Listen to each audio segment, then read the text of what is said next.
च्या आत वन विभागाच्या कार्यालयात वनरक्षक, वनपाल किंवा वन परिक्षेत्र अधिकारी द्या. ही वेळ खूप महत्वाची आहे, कारण उशीर झाल्यास तुमचा अर्ज नाकारला जाऊ शकतो. 2. पंचनामा.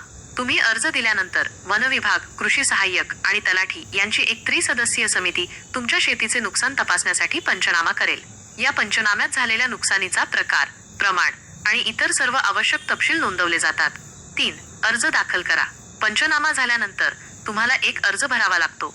तुम्ही हा अर्ज ऑनलाईन किंवा ऑफलाईन दोन्ही पद्धतीने सादर करू शकता. ऑफलाईन, वन विभागाच्या कार्यालयात नमुना 3 मध्ये अर्ज भरा.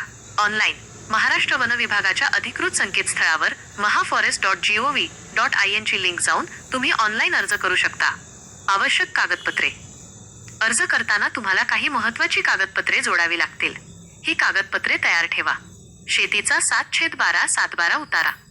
नमुना 8 तुमचा आधार कार्ड. बँक पासबुकची झेरॉक्स, ज्यामध्ये तुमचा खाते क्रमांक स्पष्ट दिसेल. नुकसान झालेल्या शेतीचे फोटो किंवा व्हिडिओ, पुरावा म्हणून. लक्षात ठेवण्यासारख्या गोष्टी. वेळेचे बंधन. सर्वात महत्त्वाचे म्हणजे घटनेची माहिती 72 तासांच्या आत देणे अनिवार्य आहे. योग्य पुरावे. शेतीचे नुकसान झाल्याचे फोटो किंवा व्हिडिओ काढून ठेवा.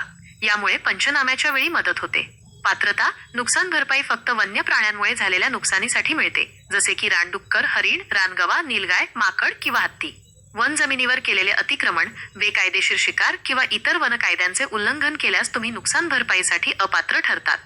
सविस्तर माहितीसाठी तुम्ही थेट तुमच्या गावातील वन विभागाच्या कार्यालयाशी संपर्क साधू शकता.